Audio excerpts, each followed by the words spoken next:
Сәлем достар, арнама қош келдіңіздер. Бірінші мультфильм Эсказ деп аталады. Бастамасы жақсы, артық сөздің қажеті жоқ. Жарайды.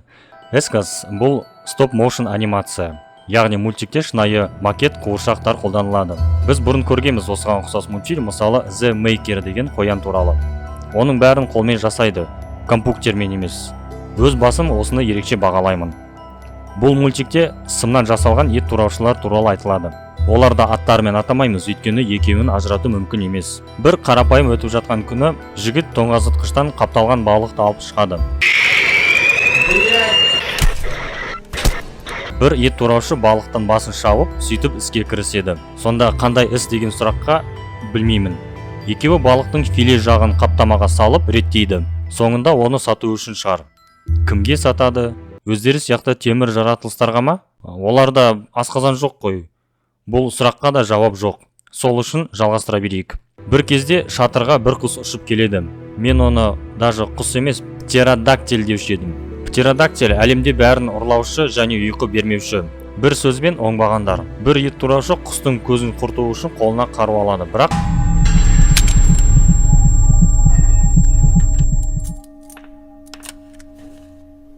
Продолжаем? Иди нахуй. сөйтіп құсты құтқарған жігіт жұмысын жалғастыра береді.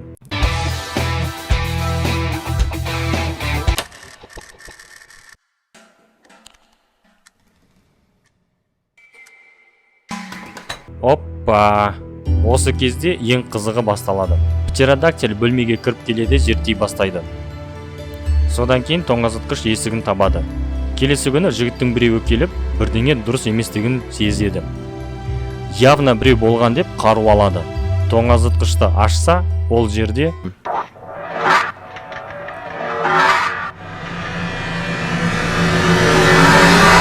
әрине барлық балық желінген, ал қылмыскер орнында жоқ болды. Осы кезде құсты өлтіргісі келген екінші жігіт кіріп келеді. Бос тұрған тоңазытқышты көріп ашуланады.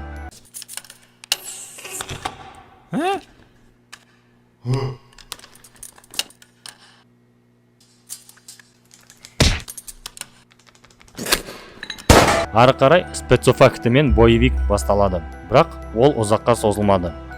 Құсты торға ұстағанда құс қорыққаннан дірілдей бастайды. Жігіт қаруды көтеріп, оның оғы жоқ екенін байқайды, сөйтіп қолынан гарпун алады.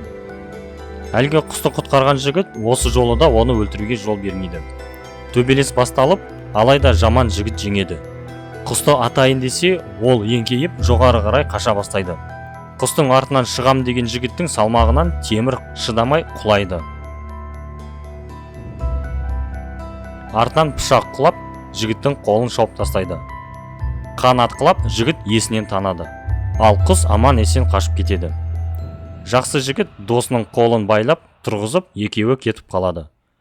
Ал мультиктің мағынасы біреудің балығын жеме деп ойлаймын. Қателессем, ойларыңызды комментарийға күтемін. Әрине, бұл жерде қорқынышты ештеңе жоқ, алайда мультик өз атмосферасымен ұстап отырады.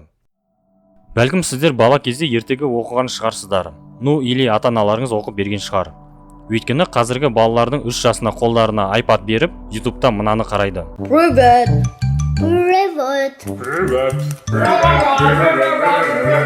Қалай дегенменде мультик немесе ертегілер жайлы көретіндер бар шығар. Мысалы, Колобок. 98 миллион көрермен. Неге осыншама көп десеңіздер, міне жауап. Балама 11 ай, осыны жақсы көреді, қанша қоссаң да көре береді. Демек, әрбір бала 100 рет көреді, бұдан көп болмаса. Осындайды көрген баладан нағыз еркек шығуына 2 тылай. Ал 90-шы жылдардағы Колобокты көрсе, ол уже басқа әңгіме. Бұл мультикте де сюжет дәл солай басталады. Ата келіп, апаға қарны ашқанын айтады. Ол үйдегі шаңды жинап, өлген көңілдесінің де топырағын салып, пешке апарады. Осылай Колобок пайда болады. Оригиналдағы сияқты ол да орманға домалап кетеді, және сол сияқты жолда жануарларды кездестіреді. Ал жануарлар оны жеп қояйын десе, Колобок өзі соларды жейді. Әрбір жегенінен кейін ол үлкейе бастайды.